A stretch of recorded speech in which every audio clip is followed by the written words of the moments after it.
మన నెల్లూరు పట్టణ నియోజకవర్గ శాసనసభ్యులు మంత్రివర్యులు శ్రీ నారాయణ గారిని మాట్లాడవలసిందిగా సాధారణంగా ఆహ్వానిస్తున్నాను.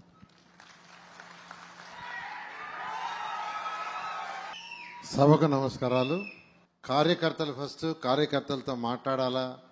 జనరల్ సెక్రటరీ అయిన గౌరవనీయ లోకేష్ గారు కూడా చెప్తున్నాను సార్, నెల్లూరులో ఈరోజు తెలుగుదేశం కార్యకర్తలు చాలా చాలా చాలా క్రమశిక్షణగా చేస్తున్నారు సార్.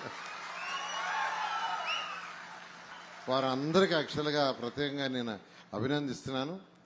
రాష్ట్రం ఆర్థికంగా చితికిపోయి ఉన్నా, గత ప్రభుత్వం 10 లక్షల కోట్లు అప్పు చేసేసి వెళ్ళిపోయినా, ఆర్థిక వ్యవస్థ మొత్తం చిన్నాభిన్నం అయిపోయినా, ఈ ఒక్క సంవత్సరంలో ముఖ్యమంత్రి గారు వారికి ఉన్న అపార అనుభవంతో ఈరోజు రాష్ట్రాన్ని ఆర్థిక వ్యవస్థను గాడిలో పెట్టి అనేక సంక్షేమ పథకాలు ఏదైతే మేనిఫెస్టోలు చెప్పామో అవన్నీ 1 by 1 చేసుకుంటా వస్తే వాటిని ప్రతి గడపకు పోయి చెప్పాలని మీరు ఇచ్చిన ఆదేశాన్ని నేను యాక్చువల్గా మా కార్యకర్తలకు చెప్పడం, వారు చాలా చక్కగా చేస్తూ ఈరోజు దాదాపు 40,000 ఇళ్లు పూర్తిగా కవర్ చేయటం దాదాపు అయింది.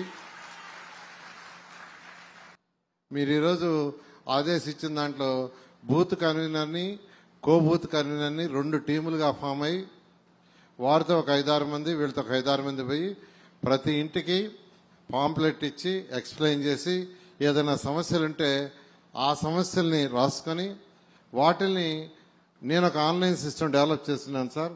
ఆన్లైన్ సిస్టమ్లో ఎంటర్ చేయమన్నా. ఆ విధంగా ఈరోజు కార్యకర్తలు చాలా చక్కగా ఒక సిస్టమేటిక్గా మీరు ఇచ్చిన ఆదేశం ప్రకారం చేస్తున్నారు.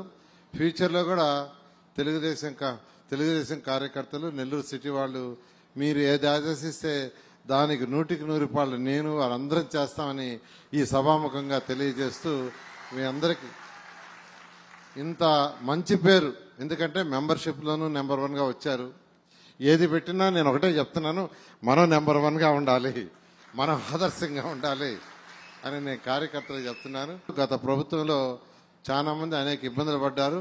వాళ్ళందరినీ కూడా మీ యొక్క డైరెక్షన్లో ఖచ్చితంగా అన్ని విధాలు ఆదుకుంటామని, మీరు ఇచ్చే ఆదేశ ప్రకారం చేస్తామని తెలియజేస్తూ నాకు ఈ అవకాశం ఇచ్చిన మీ అందరికీ ప్రత్యేకమైన ధన్యవాదాలు తెలియజేస్తూ సెలవు తీసుకున్నాను.